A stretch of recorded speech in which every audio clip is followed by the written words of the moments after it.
One of the questions I'm always asking myself is what is the latest best practice when it comes to website design? Because let's be honest, it changes so quickly. Is it better today to have the big nav menus where, you click and then there's a lot of options there? Is it better to have a slim one? Is it better to have everything in the footer? Is everything done by search these days? Well, we're going to get some answers to some of those questions today. Hello and welcome to Sway Health, where we bring you the latest insights and interesting stories from the brightest minds in healthcare marketing. I'm Colin Hung, and today I am joined by Drew Veach, who's a senior account manager at BizStream. I'm going to ask Drew these questions on what are the best practices when it comes to website design, along with some other questions related to AI in healthcare, the latest privacy challenges, and of course, what can providers do to make the search and provider matching much easier? Let's get to it. Drew, welcome to the program. Glad to be here, Colin. Very glad to be here. Very excited. I'm excited for you to be here too. I'm looking forward to kind of diving into a number of topics with you. But Drew, before we do that, maybe for the benefit of our audience, can you introduce yourself and tell us a little bit about BizStream? Absolutely. I am Drew Veach. I'm the senior account manager, and BizStream is a digital agency specializing in large web development, custom software, and creative design services. We like to say we help companies with their digital marketing efforts by developing tools that help them be more productive and engage with their audience better. I've got the best job in the world as a senior account manager. I get to meet with all the great people out there, and I get to learn their needs and give them solutions, build solutions for them that's custom to them. Excellent. Thank you for that overview, Drew. And just for the benefit of our audience, healthcare is just one of the verticals that you guys do. You cover a number of different industries. You kind of take the best of each one and bring it to each one of your clients, I'm assuming, right? Correct. We work in the manufacturing verticals. We work in professional services like large accounting firms and healthcare services. The unique thing about working with different industries is there's a lot of knowledge you can gain of how to build specific products or what their needs are that cross over. So you're not reinventing the wheel for others as well. And everybody wants to connect with their audience better. I mean, that's the name of the game. All right. Well, so let's go there. Since you went there, Drew, let's talk about engaging with audiences. Obviously, in healthcare, patient engagement is big. It's something that's that most organizations want to do more of. Given your experience with websites, what improvements can healthcare organizations make to their websites to improve engagement while at the same time protecting the privacy of those patients as well? And that is a fine balance right there. Balancing that you want to be meaningful and you want to have a personalized way to connect with each viewer that you have, each audience member that's there, your customer essentially. But you have that fine balance of not collecting too much data that's going to infringe on their privacy. Obviously, patients are going to be more receptive and stay connected to their healthcare providers that once they receive more relevant more information that's timely and unique to their needs. But you want to avoid any kind of HIPAA violation that's in there. The goal is always to increase the usability of your website so your patients and your customers can find you easier. There's a couple of different ways that we recommend to our clients and to people out there to really engage with them. One of them is just simplifying your navigation, making sure your website structure is intuitive and it's very clear. It's very straightforward menus. It's got categorization so patients can easily find what they're looking for with a minimal amount of clicks. It's path of least resistance. We're all creatures of time, and we want to save as much time as we can. And it's just get me to what I'm looking for as a patient or as a customer. I want to connect on that as fast as I can. I don't have time to dilly-dally around. For an example, some of the hospital systems that we've talked with have they have broad categories for their top navigation, if you will, on the top of their website. They have patients and visitors, they have health services, they have find a doctor, or they might have a patient portal. You want to be able to drill those down even further and to be a little bit more granular to maybe some more specifics that might be in there. Maybe it's an ENT specialist, or maybe it's a spinal specialist or surgical specialist. That way they can find it very, very quickly. Second, having a call to action. It sounds straightforward, but having a clear call to action on there, having a button that can be highlighted, that sticks with the navigation, that's book an appointment. Those are simple things that people can do to really drive it forward and to click on it very, very fast and have access that information just quickly and easily. Not to mention, once you start talking about who your audience is and you want to get into some of the demographics of what they are, we have an aging population and a lot of people have disabilities as well. You want to make sure the fonts are readable on there. You're using large enough text in there. You have enough contrast in there. You want to adhere to what's called the Web Content Accessibility Guidelines, or WCAG. Those are key to really making sure you have access, or your customer has access to find you easily, to read it, to implement these so they have more accessibility to read the content that's on your website.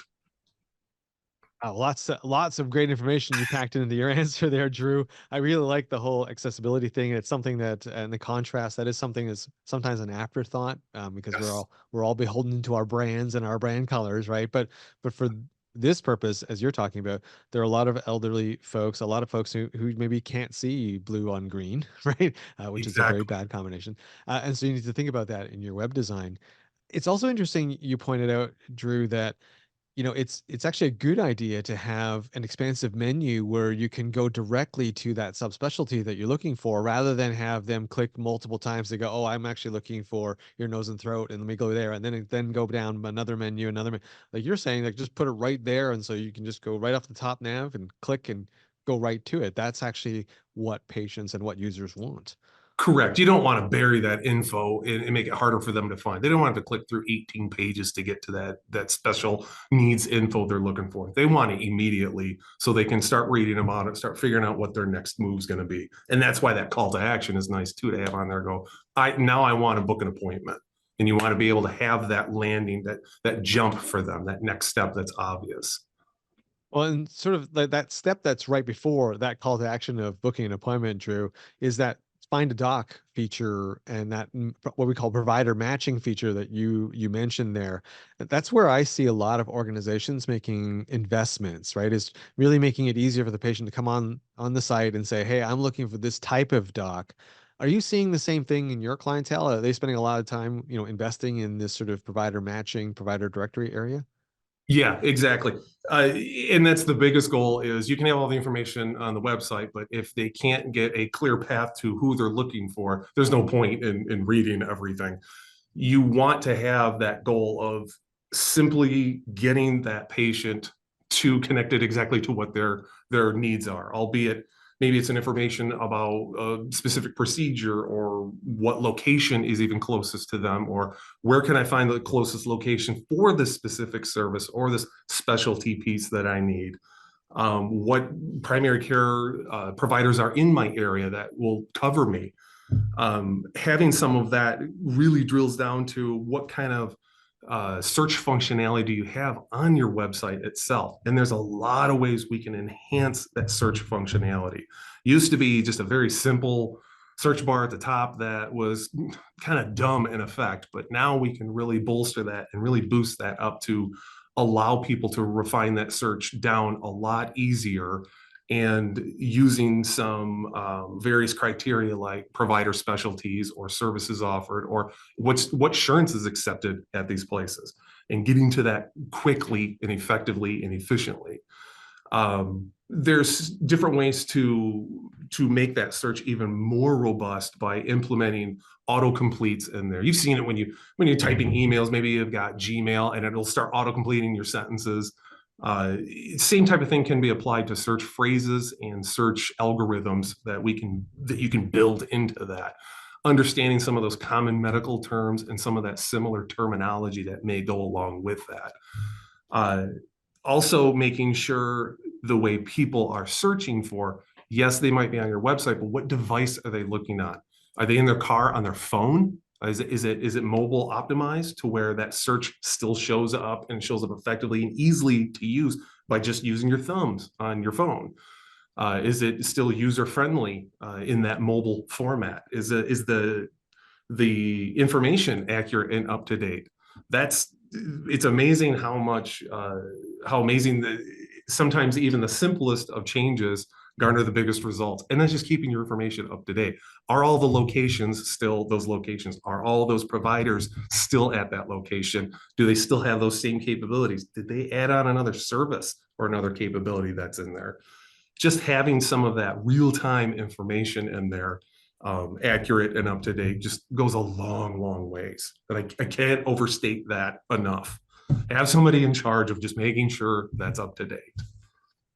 Now, I have to go back to something, you mentioned off the top that we have to strike this balance between engagement and privacy, right? And privacy is very key in healthcare. We're all very sensitive to our health information getting out there.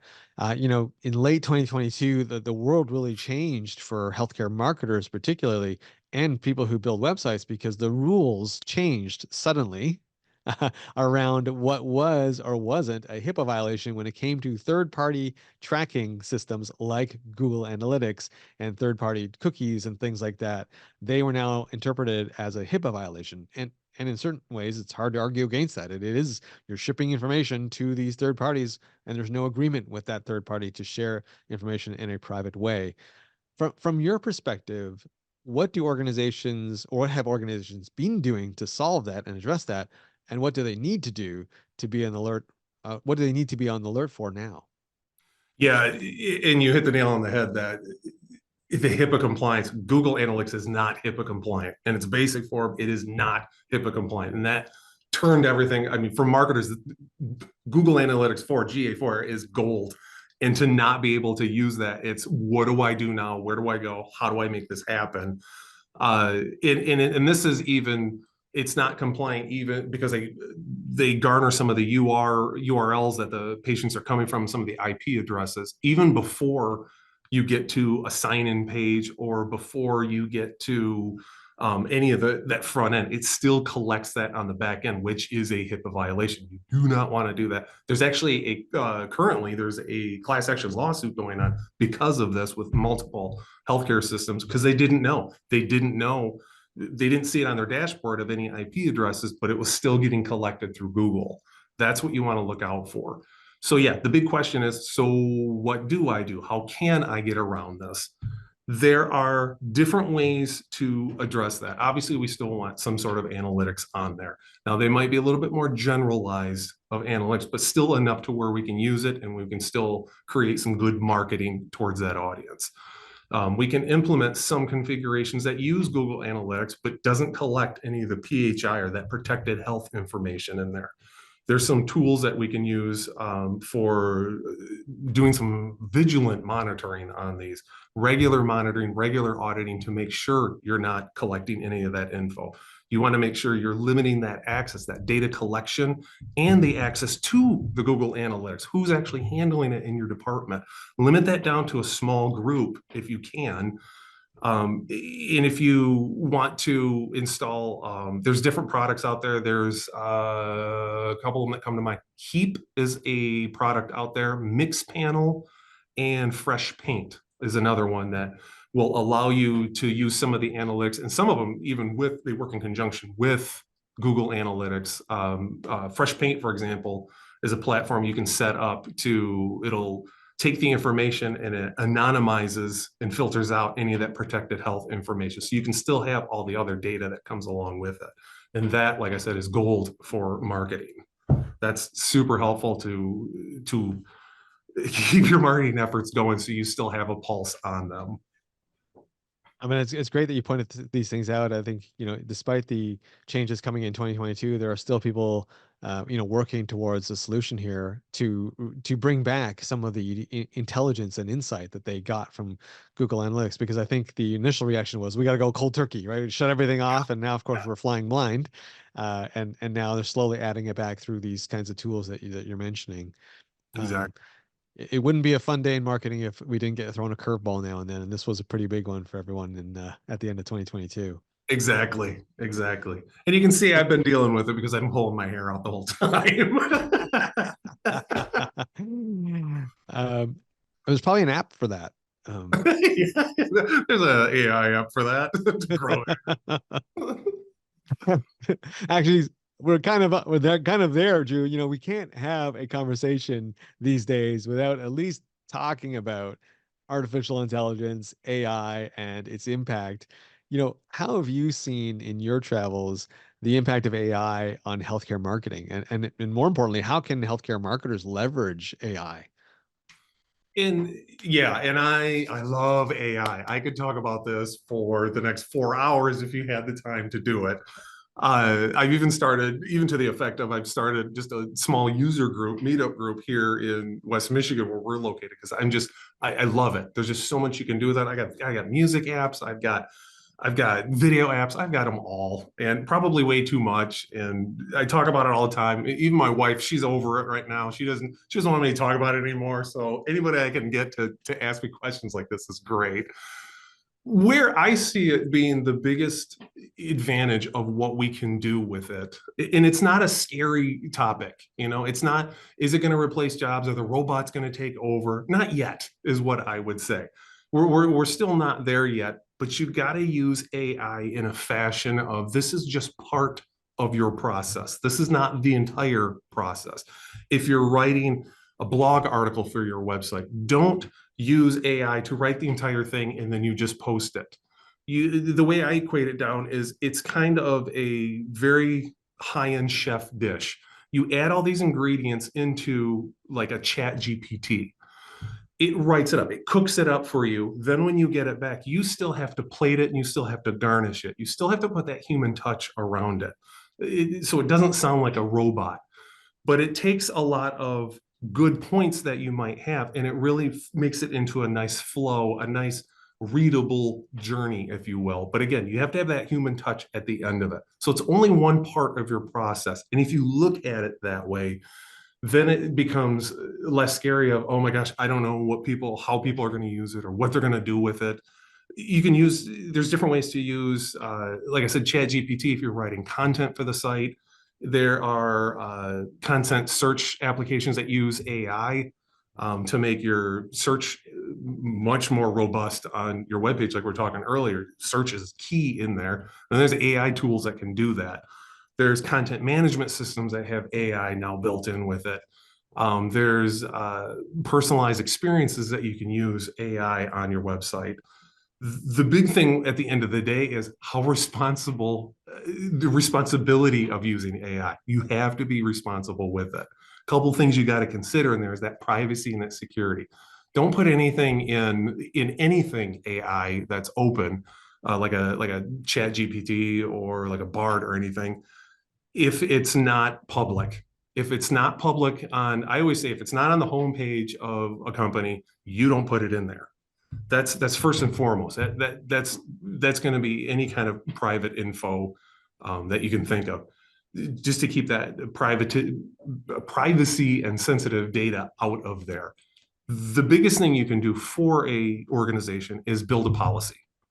That's what I tell everybody is, what is your policy on using AI at your organization? How are you teaching people to use it? What specific tools are you allowing them to use? They're going to use it in some fashion. It's better to harness that down, give them approval on certain tools, and give them a guide saying, this is how we input data. This is how we don't input data. This is where we use it in our process. And here's where we don't use it in our process. It's not the end all be all, but it should be a good step in your process of to help you streamline. It's just a tool to help you streamline what you're building. I love it.